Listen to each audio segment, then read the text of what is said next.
Hello दोस्तों, स्वागत है आप सभी का इंटरनेशनल स्टडीज में। आज अपन बात करेंगे हेल्थ केयर एजेंसीज के बारे में। ठीक है, इसके अंदर अपन बात करेंगे कि जो भी आप हेल्थ सर्विसेज प्रोवाइड करवाते हो एक पेशेंट को, कम्युनिटी पर्संस को, वो किन किन एजेंसीज के थ्रू, कौन कौन से ऐसे डिपार्टमेंट है जिनके थ्रू आप अपनी सर्विसेज उनको प्रोवाइड करवाते हो। ठीक है, इसके अंदर अपन वन बाय वन बात करेंगे। फर्स्ट ऑफ ऑल इसमें देखिए आउट पेशेंट डिपार्टमेंट। तो आउट पेशेंट डिपार्टमेंट क्या होता है? Out patient department, patient who did not require hospitalization can receive health care in the clinic। इसका मतलब ये है कि एक ऐसा पर्सन, जिसे आपको पता है कि हर एक पर्सन को नीड नहीं होती हॉस्पिटलाइजेशन की, एडमिट होने की नीड नहीं होती हॉस्पिटल के अंदर, क्योंकि कई ऐसी बीमारियां होती है जो कि आउट पेशेंट पे, ठीक है, उसको दवाई देके वो भी ठीक की जा सकती है। तो ऐसी सर्विसेज जब अपन प्रोवाइड करवाते हैं, ठीक है, जो पर्सन जिनको हॉस्पिटलाइजेशन की नीड नहीं है उनको जो सर्विसेज प्रोवाइड करवाते हैं उनको बोलते हैं आउट पेशेंट सर्विसेज। ठीक है, नेक्स्ट अपन बात करें, and out patient setting is design to be convenient and easily accessible to the patient. इसका मतलब ये है कि जो आपकी आउट पेशेंट सर्विसेज होनी चाहिए वो इजीली असेसिबल होनी चाहिए पेशेंट के लिए, ठीक है, और साथ ही साथ इजीली अवेलेबल होनी चाहिए, जो ताकि जो पेशेंट है वो सही रूप से क्या कर सके, अपनी दवाइयां ले सके, जो भी आपको बीमारी है उसके बारे में बता सके, आप उनको सही तरीके से सर्विसेज प्रोवाइड करवा सको। तो एक पेशेंट के लिए ये जो सर्विसेज है वो कन्वीनियंट होनी चाहिए और इजीली अवेलेबल होनी चाहिए ताकि वो आराम से आपके पास पहुंच सके। ठीक है, नेक्स्ट अपन इसमें बात करें, out patient services are generally directed at primary and secondary health center. तो जो भी आउट पेशेंट सर्विसेज जो मेनली दी जाती है वो कहाँ पे दी जाती है?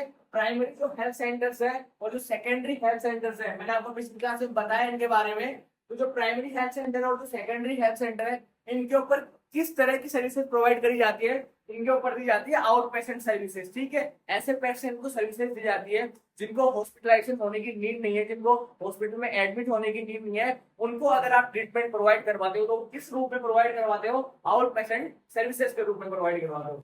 नेक्स्ट अपन बात करें क्लिनिक्स के बारे में। तो क्लिनिक्स क्या होते हैं? Clinics involve a department of in a hospital where patient not requiring hospitalization receive medical care. इसमें भी यही है कि एक हॉस्पिटल का ही एक डिपार्टमेंट है जिसके अंदर आप क्या करते हो, अपनी सर्विसेज प्रोवाइड करवाते हो किन पेशेंट्स को? जिनको सिर्फ मेडिकल केयर चाहिए, जिनको हॉस्पिटलाइजेशन की नीड नहीं है, जिनको एडमिट होने की नीड नहीं है, उनको भी आप क्लिनिक्स के थ्रू भी क्या कर सकते हो, अपनी जो हेल्थ सर्विसेज है वो प्रोवाइड करवा सकते हो।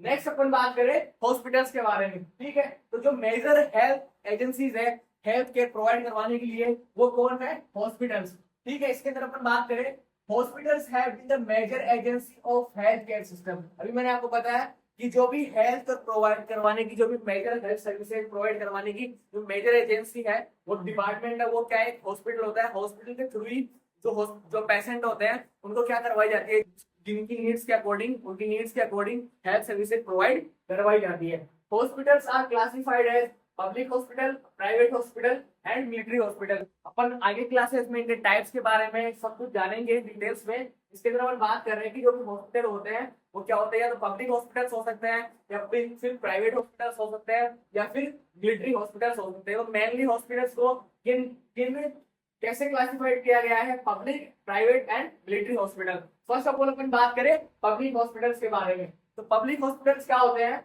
Are financed and operated by the government agency at local, state और नेशनल लेवल। इसका मतलब ये है कि ये जो भी पब्लिक हॉस्पिटल्स है वो किनके द्वारा गवर्न किए जाते हैं, जो भी गवर्नमेंट अपनी कौन इनको सर्विसेज प्रोवाइड करवाता है, कौन इनको क्या देता है, एजेंसीज जो बनाता है वो कौन होती है? अपनी गवर्नमेंट होती है। तो गवर्नमेंट के थ्रू जो भी हेल्थ केयर सिस्टम्स बनाए गए हैं वो किनके द्वारा दिए जाते हैं? पब्लिक हॉस्पिटल्स के द्वारा दिए जाते हैं। तो इनकी जो भी फाइनेंशियल होता है, जो भी इकोनॉमिकल, जो भी इनको हेल्प चाहिए, जो भी गवर्न किए जाते हैं वो अपनी गवर्नमेंट के थ्रू किए जाते हैं। किन किन रूप में? या तो लोकल लेवल पे, स्टेट लेवल पे, या फिर नेशनल लेवल पे। जैसे कि अपन बात करें, जब सब सेंटर हो गए, बीएससी हो गए, सीएससी हो गए, डिस्ट्रिक्ट हॉस्पिटल हो गए, ये सब किसके थ्रू रन किए जाते हैं? अपनी गवर्नमेंट के थ्रू रन किए जाते हैं। और इनका जो भी फाइनेंशियल बजट होता है वो भी किनके द्वारा बनाया जाता है? अपनी गवर्नमेंट के थ्रू बनाया जाता है। ठीक है, hospitals provided services at free of cost. तो जो भी गवर्नमेंट हॉस्पिटल होते हैं वो अपनी जो सर्विसेज प्रोवाइड करवाते हैं उनका उनको फ्री ऑफ कॉस्ट प्रोवाइड करवाते हैं, उनके लिए कोई चार्ज नहीं है। आप गवर्नमेंट हॉस्पिटल के अंदर जो भी सर्विसेज आपको मिलेगी वो फ्री ऑफ कॉस्ट मिलेगी, ठीक है। क्यों? क्योंकि उनके लिए जो भी फाइनेंस जो भी बजट है वो कौन बनाता है? अपनी गवर्नमेंट बनाती है। उनके लिए जो भी पैसा आता है वो सारा सर्विसेज प्रोवाइड करवाने का वो अपनी गवर्नमेंट उसके लिए फंड करती है। नेक्स्ट अपन बात करें प्राइवेट हॉस्पिटल्स के बारे में। Private hospitals are owned and operated by church, corporation, individuals and charitable agencies. तो जो भी प्राइवेट हॉस्पिटल होते हैं उनको कौन रन करता है? या तो कोई भी जो चर्च होते हैं वो ऑपरेट कर सकते हैं, कोई कॉर्पोरेशन डिपार्टमेंट है वो ऑन कर सकता है, कोई इंडिविजुअल या फिर जो भी चैरिटेबल ऑर्गेनाइजेशन है वो जो प्राइवेट हॉस्पिटल्स है उनको रन करते हैं, ठीक है। Private hospitals are operated on a for profit basis. जो भी प्राइवेट हॉस्पिटल्स होते हैं वो क्या होते हैं? प्रॉफिट बेस पे काम करते हैं। प्रॉफिट बेस पे कैसे? कि उनकी जो भी फाइनेंशियल नीड्स होती है वो एक पेशेंट के थ्रू ही पूरी होती है, ठीक है। जो भी आप जैसे प्राइवेट हॉस्पिटल में जाते हो वहां पे आपको हर एक चीज के लिए पैसे देने पड़ते हैं, जैसे डॉक्टर्स की फीस हो, कोई जांच करानी हो, कोई भी मेडिसिन लेनी हो, तो उनके थ्रू आप क्या कर सकते हो? वो सारे आपको क्या करना पड़ते हैं? वहां पे चार्जेस देने पड़ते हैं और उन चार्जेस के थ्रू जो भी हॉस्पिटल्स है वो रन किए जाते हैं, ठीक है। तो ये प्रॉफिट बेस पे काम करते हैं, ठीक है। क्योंकि इनकी फंडिंग कैसे आती है? इनकी फंडिंग गवर्नमेंट के थ्रू नहीं आती, तो इनका जो भी प्रॉफिट है वो कैसे बनता है? जो भी पेशेंट होते हैं उनको सर्विसेज डिलीवर करने के बाद में जो इनका जो भी इनकम्स होती है उनके थ्रू ये क्या होता है? रन होते हैं। नेक्स्ट अपन बात करें मिलिट्री हॉस्पिटल्स के बारे में। Military hospitals provide medical care for the arm forces and their families. जो भी आर्म फोर्सेस है उनको और उनकी फैमिलीज को जो भी सर्विसेज प्रोवाइड करवाई जाती है वो सब इनके थ्रू प्रोवाइड करवाई जाती है, जो मिलिट्री हॉस्पिटल्स है उनके थ्रू प्रोवाइड करवाई जाती है। नेक्स्ट अपन बात करें होस्पाइस केयर के बारे में। होस्पाइस केयर क्या होती है? Care design to give supportive care to people in the final phase of a terminal illness and focus on comfort and quality of life। इसका मतलब ये है कि सपोर्ट एक पेशेंट जो कि टर्मिनली इल है, ठीक है, जो कि टर्मिनली इल है, जिसकी हेल्थ को उसकी जो भी उसका टाइम बचा है उस टाइम को सही तरीके से वो जी पाए, ठीक है, उसकी क्वालिटी ऑफ लाइफ इंप्रूव हो पाए, उसको सपोर्टिव केयर देने के लिए जो भी सर्विसेज आप प्रोवाइड करवाते हो उनको क्या बोलते हैं? होस्पाइस केयर बोलते हैं, ठीक है।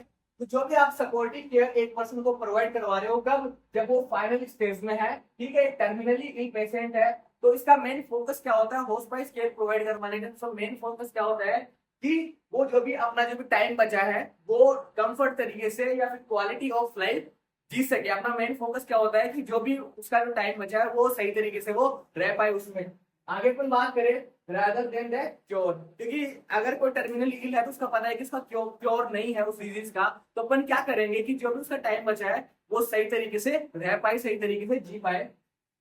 नेक्स्ट अपन बात करें the goal is to enable patient to be comfortable and free of pain. अभी मैंने आपको बताया कि जो भी मेन फोकस है, जो गोल होता है अपना ट्रीटमेंट का, वो क्या होता है कि जो पेशेंट है वो कंफर्टेबल रूप से रह पाए, उनको कोई पेन ना हो, पेन से फ्री हो जाए वो, so that they live each day as fully as possible, जिससे कि जो भी उसके दिन बचे हैं वो सही तरीके से, सही रूप से, कंफर्टेबल तरीके से क्या हो पाए?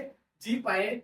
नेक्स्ट अपन बात करें hospice program generally are home based. जो भी होस्पाइस केयर होती है वो जनरली क्या करी जाती है? जो भी पेशेंट होगा उसके घर पे उसको प्रोवाइड की जाती है, ठीक है। या तो उसके लिए कोई भी नर्सिंग जो स्टाफ है वो अपॉइंट कर दिया जाता है जो कि उसकी क्या करे, घर पे जो उसके रिगार्डिंग जो सारे काम है, उसको दवाई देनी है टाइम टाइम पे, या फिर उसका कोई भी केयर करना है कोई किसी पेशेंट की, तो वो सब कुछ उसको घर पे ही प्रोवाइड करवाई जाए, क्योंकि वो टर्मिनली इल है तो उसका जो भी टाइम बचा है वो सही तरीके से रह पाए उसके अंदर। तो क्या होती है जो भी हॉस्पिटल केयर होती है वो क्या होती है? मेनली होम बेस्ड होती है। लेकिन क्या होता है कभी कभी क्या होता है, it provides services away from the home in free standing facilities, जैसे कि नर्सिंग होम्स हो गए और विद इन द हॉस्पिटल। साथ ही साथ ऐसा नहीं है कि आप किसी पेशेंट को, कोई टर्मिनली पेशेंट है उसको घर पे ही आप केयर प्रोवाइड करो। जनरली जो सर्विसेज होती है वो घर पे प्रोवाइड करवाई जाती है, लेकिन कभी कभी जैसे नर्सिंग होम्स है या हॉस्पिटल्स के अंदर भी इनको प्रोवाइड